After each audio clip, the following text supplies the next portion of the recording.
Lo que hay que saber. La elección directa de jueces pone en riesgo la relación entre México y Estados Unidos. También la extorsión se debe erradicar si queremos desarrollo en la Ciudad de México. Y nuestro país se pone del lado estadounidense en la guerra comercial con China.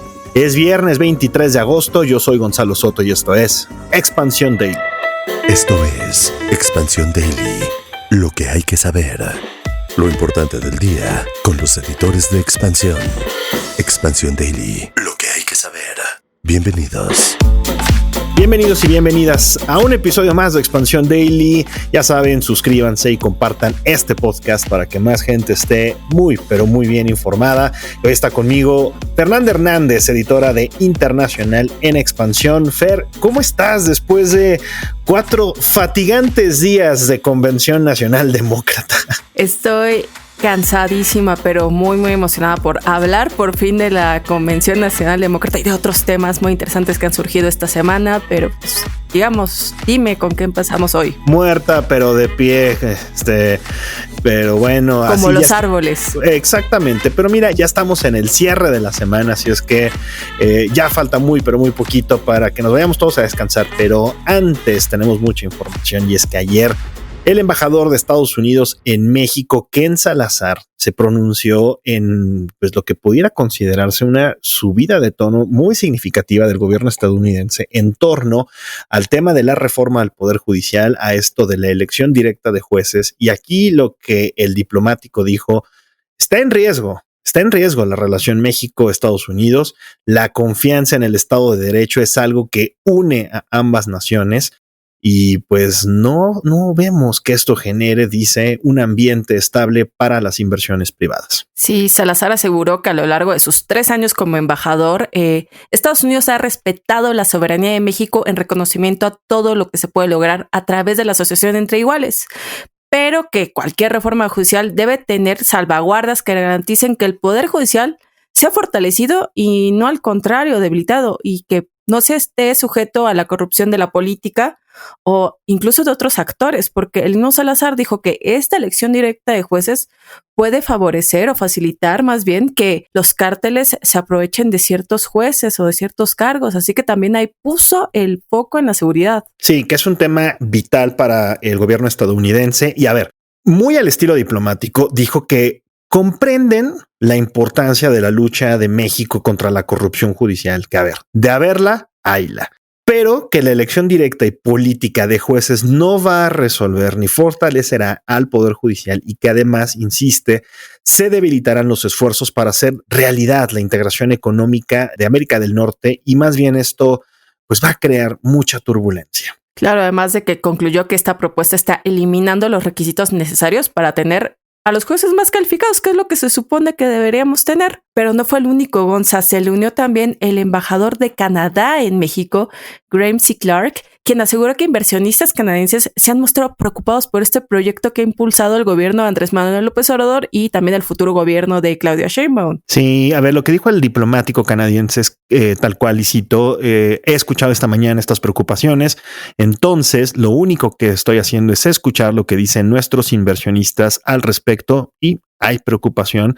De acuerdo con Clark, la reforma judicial mexicana puede afectar el vínculo de confianza que hay entre las autoridades de México y los empresarios de Canadá. Fer, ¿cada cuánto habla Canadá de México o sus funcionarios en México? Es muy raro. En general, el gobierno canadiense, sobre todo el gobierno canadiense con Justin Trudeau, es muy discreto y normalmente sigue la línea de Washington, entonces tampoco es sorprendente que salgan casi coordinados los embajadores de Estados Unidos y Canadá, pero es cierto, son muy discretos. Correcto, y además el gobierno canadiense tiene esta, como bien dices, particularidad de que pase lo que pase en México, nos divide. Ahora sí que tenemos en medio otros problemillas, ¿verdad? Con Estados Unidos, tanto chiquitos de ellos. Sí.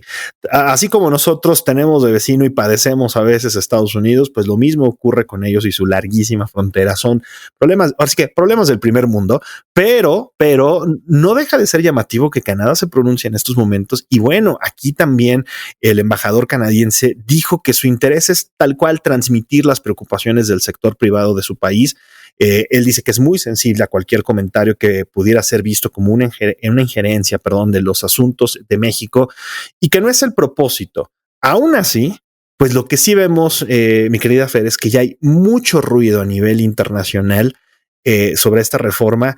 E insisto, no me querían hacer caso con que esto del nearshoring pues estaba muy en la tablita. Pues bueno, esto viene a poner de verdad muy nerviosos a los empresarios y ¿sabes qué, Fer? No sé si en algún momento el gobierno mexicano vaya a rectificar. La verdad es que no, y además vamos a esperar lo que diga en la mañana de hoy el presidente Andrés Manuel López Obrador, quien seguramente va a tener algo que decir sobre los dichos de Salazar, Sin duda. Pero también ya tuvo algo que decir sobre esta huelga, porque recordemos que también viene porque los trabajadores del Poder Judicial están en suspensión de labores, justo como una protesta ante esta reforma.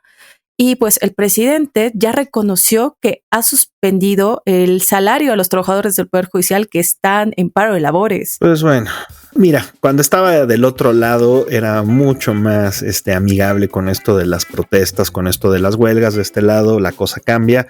En fin, sin duda será el tema de los próximos días. Ahora, como bien decimos, a raíz de los pronunciamientos de nuestros vecinos y de nuestros principales socios comerciales. Vamos a cambiar rapidísimo de tema, Fer, porque a ver, el próximo titular de la Secretaría de Seguridad Ciudadana, Pablo Vázquez, tuvo una entrevista con nuestros colegas David Santiago y Mariel Ibarra y compartió que el gobierno, ¿verdad? El gobierno capitalino y sobre todo el de la jefa de gobierno electa, Clara Brugada, plantea enfocarse en combatir los 12 delitos prioritarios de alto impacto y solicitó fortalecer el acercamiento y la rendición de cuentas de la policía con los residentes de las colonias, los pueblos, los barrios. Y bueno, ya está ratificado como secretario de Seguridad Ciudadana para la próxima administración que se pondrá en marcha desde el 5 de octubre. Vázquez Camacho es parte del equipo que formó durante el gobierno de Claudia Sheinbaum en Ciudad de México el futuro secretario de Seguridad Ciudadana de todo el país, Omar García Harfuch. Y bueno, él está muy consciente de que en materia de seguridad nada está dicho y que no puede bajar la guardia, pues aunque asegura que la incidencia delictiva en la Ciudad de México ha venido a la baja, de nuevo, él dice, y de acuerdo con los datos que ellos presentan, Vázquez sabe que hay un delito que acecha el desarrollo de la ciudad y ese es la extorsión. Y bueno, le dijo a David Santiago y a Mariel Ibarra en esta entrevista que les invito a que lean, que acepta que es un delito sobre el que se debe trabajar todo el tiempo y por ello resalta la creación de la Dirección General de Atención a Casos de Secuestro y Extorsión con cerca de 200 policías, pero asegura que debe hablar más y trabajar con comerciantes. Es una cosa interesante, Fer, porque sin duda la extorsión en todo el país se ha convertido en un azote de ciudadanos honestos que lo único que están buscando es hacerse de un negocio, de hacerse de alguna propiedad, de ganarse la vida, punto. Y en la Ciudad de México, que es tan relevante en términos económicos para el país, sin lugar a dudas, este delito ha crecido de manera significativa. Pero bueno, esta es la postura del próximo secretario de Seguridad Ciudadana, quien a la pregunta de ¿a qué villano le gustaría atrapar? Responde que la gente que merece más su atención es esa persona que cree que puede levantarse un día y quitarle no solo la vida a alguien, que desde luego es obvio lo más grave, pero también el patrimonio a la gente, y eso, que a eso le llame trabajo, ¿no? Que a delinquir se le pueda decir trabajo, que crea que poder ejercer la violencia está por encima de los demás. Una postura sin duda muy, muy interesante, una excelente entrevista de nuestros colegas David Santiago y Mariel Ibarra. Y bueno, mi querida Fer, en una nota que pudiéramos bien titular, ¿y todo para qué? Pues México se pone del lado de Estados Unidos en la guerra comercial con China.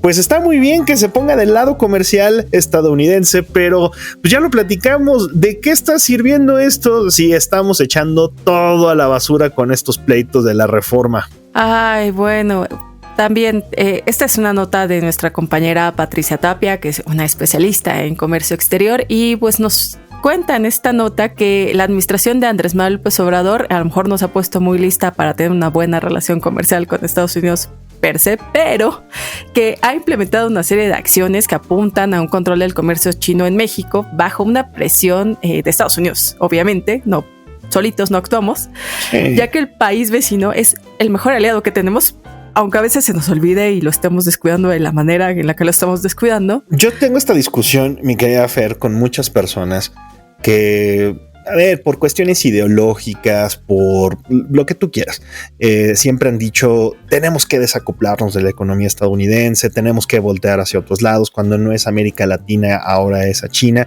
A ver, geografía manda. Si estamos pegados, ¿verdad?, a la principal economía del planeta, pues no está mal que sea nuestro principal socio y que cuidemos, ¿verdad?, nuestros intereses allá donde además viven 40 millones de mexicanos, donde tenemos tantos lazos culturales y sociales más allá de los económicos y políticos.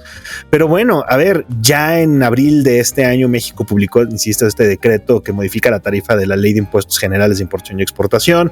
Hay aranceles temporales de entre 5 y 50% a 544 fracciones arancelarias, las cuales se relacionan pues con el acero, el aluminio, los textiles, confección, calzado, madera, plástico y un larguísimo etcétera.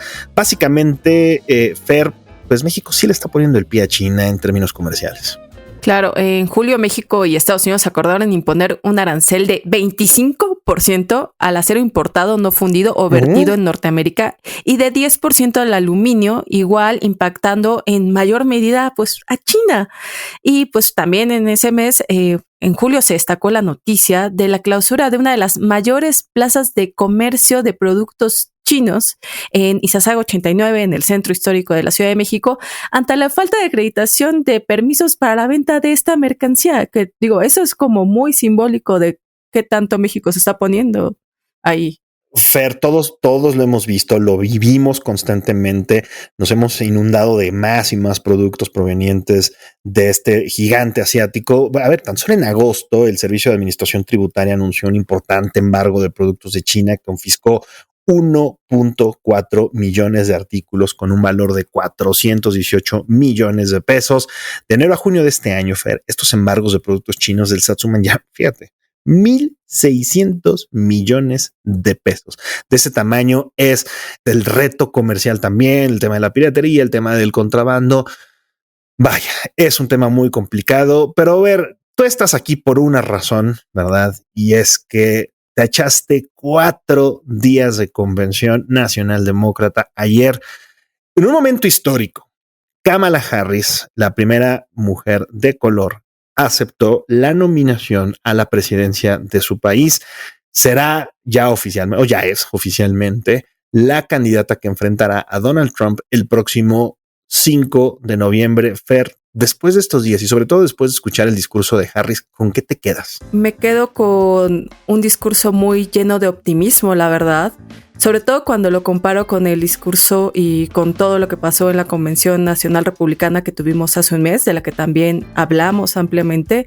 Sobre todo si comparo los dos discursos de aceptación, ¿no? El discurso de aceptación de Harris contra el discurso de aceptación de Trump. O sea, el de Trump fue un discurso en el que la primera media hora se centró a hablar sobre el atentado que acababa de sufrir y decir lo terrible, y después decir lo horrible que ha sido el gobierno de Joe Biden, lo terrible que ha sido, y después como una media hora a divagar, una cosa muy lamentable el discurso de Donald Trump. Y en cambio, el de Kamala Harris fue un discurso mucho más concreto, un discurso de aproximadamente 35 minutos. Un discurso donde ella resaltó mucho su propio origen, su origen como hija de inmigrantes, su origen de clase media, que es algo que atravesó toda la convención demócrata, como estos discursos, por ejemplo, el de Michelle Obama, el de Bill Clinton, donde recordaban mucho que pues, Kamala Harris viene de la clase media y en cambio Donald Trump es hijo del privilegio, viene de una cuna de oro y de vivir con una cuchara de plata desde que era un bebé. Contra este contexto que tiene Harris de ser hija de una doctora de la India, de ser hija de un padre jamaiquino y pues prácticamente ser criada solo por su madre en un contexto de clase trabajadora también, y resaltar todo esto también de cómo de la buena vecindad también, que es algo que Tim Walz puso muy de manifiesto durante su discurso de ayer. Entonces yo me quedo con eso, que es un discurso mucho más optimista, y de nuevo también me quedo con el homenaje que le rindieron el lunes al presidente Joe Biden, como rendirle el legado, pero después de eso casi no hablamos de Joe Biden. Se nos olvidó que existe y creo que es lo mejor que pudo haber hecho el Partido Demócrata. Joe Biden, sin duda, el lunes dio un paso lateral, tal cual. Se dio, sin ser tan específico en ello, pasó la antorcha del liderazgo del Partido Demócrata a Harris, quien ahora tiene una difícil tarea frente a Donald Trump. Recordemos que en Estados Unidos no ganas con el voto popular la Casa Blanca, lo haces con los votos electorales y es un puñado de estados, son 6 máximo, los cuales realmente definirán los comicios o definirán a la próxima presidenta o al próximo presidente estadounidense. Yo me quedo con una cosa interesante, Fer, y es que tanto Harris como Trump en su momento, pero me voy a centrar en Harris, sí tiene una postura bastante rígida con el tema de seguridad. Por lo menos en campaña así lo tiene que mostrar, ya que es uno de sus puntos flacos. Y bueno, también lo que vemos es una Harris, si bien optimista, también muy centrada en la parte del Estado de Derecho. Y de nuevo, con lo que está sucediendo en México, los ecos no son muy positivos aquí. Quiero destacar algo de este discurso. Kamala Harris dijo que en caso de ganar la presidencia va a revivir la ley de seguridad fronteriza bipartidista que fue rechazada en febrero por los republicanos porque la sintieron muy blandita, pero ojo, era la ley más estricta en décadas de control fronterizo e incluía medidas como cerrar la frontera de México si se pasaba un número de cruces al día, lo cual no es cualquier cosa y también tiene ahí varias medidas bastante fuertes en caso de seguridad, o sea, y de combate al tráfico de fentanilo, que también Harris destacó en su discurso que va a combatir a los cárteles que trafican droga hacia Estados Unidos. No mencionó a México en ese momento, pero sabemos que ese mensaje iba muy específico para este lado de la frontera. Y también un poco para China, porque ahí ya ves que también ahí está metido China con el comercio de fentanilo. Así que volviendo un poquito al tema anterior, ahí es donde no he visto como tanto la relación de México ahí apoyándose en Estados Unidos para combatir a China, ¿sabes? Pues mira, Fer, la verdad es que el resumen de ayer es hay tiro. Vienen 2 debates, el primero de ellos el 10 de septiembre, ¿correcto? Sí, así es. Lo va a tener la cadena ABC. Ahí vamos a ver por primera vez un enfrentamiento entre Kamala Harris y Donald Trump. La exfiscal contra el convicto. Buenísimo. Eso va a estar, pero esto que decías en el live también me pareció muy interesante, ¿no? Como claro, a diferencia de lo que pasa en una corte, aquí el convicto puede hablar, puede responderle a la fiscal. Y Trump se crece en los debates. Digo, también no sé qué tan coherente sea. Digo, es muy fácil verte muy bien y verte muy centrado cuando tienes enfrente a Joe Biden en un debate. Disculpa, con todo el respeto que me merece Joe Biden. No, pero tienes toda la razón. No es lo mismo enfrentarte con un hombre que, pues, en aquella ocasión, en aquel debate que definió su caída, su bajada como candidato, difícilmente podía articular sus ideas, no terminaba oraciones coherentes, a una mujer que, por lo que vimos, al menos en esta convención, es mucho más aguerrida y mucho más coherente, también por el tema de la juventud. Pero bueno, ya lo mencionabas, Fer, ayer tuvimos una transmisión en vivo en nuestras redes y en nuestro canal de YouTube. La pueden ir a checar ahí a nuestro canal en Expansión.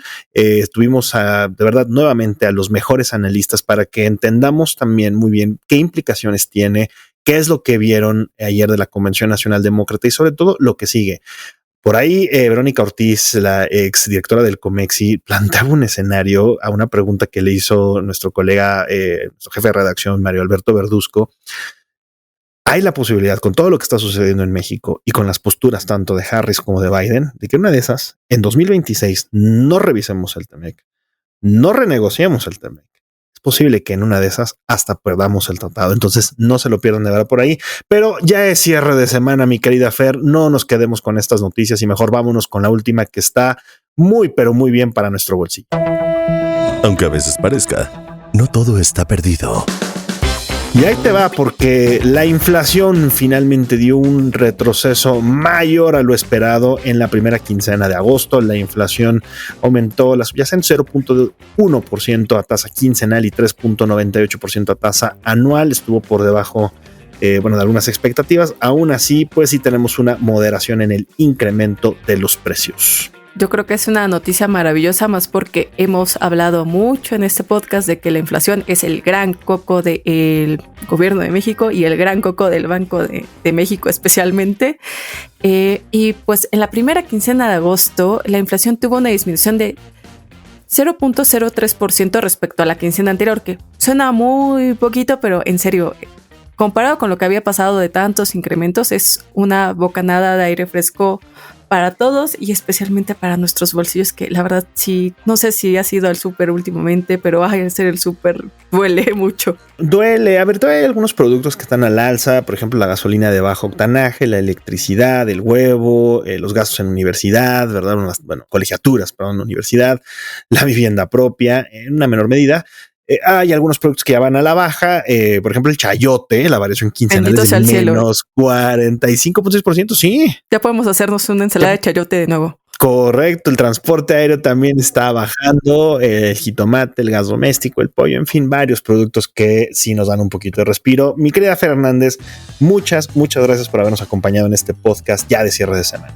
Pues muchas gracias a ustedes por invitarme. Cada vez que quieran hablar de la agenda internacional, aquí voy a estar, y por como vimos que van las cosas con las elecciones en Estados Unidos, me van a tener aquí muy seguido. Acá estarás con frecuencia, mi querida Fer, pero bueno, muchas gracias por haber estado con nosotros y también gracias a ustedes por habernos escuchado toda la semana. Ya saben, la información que platicamos Fer y yo, otros temas también están disponibles en expansión.mx y leemos sus comentarios en las redes sociales de Expansión, @expansiónmx. Nos escuchamos el lunes. Expansión Daily. Escucha un nuevo episodio lunes a viernes a partir de las 6 de la mañana. Expansión Daily es un podcast de Expansión.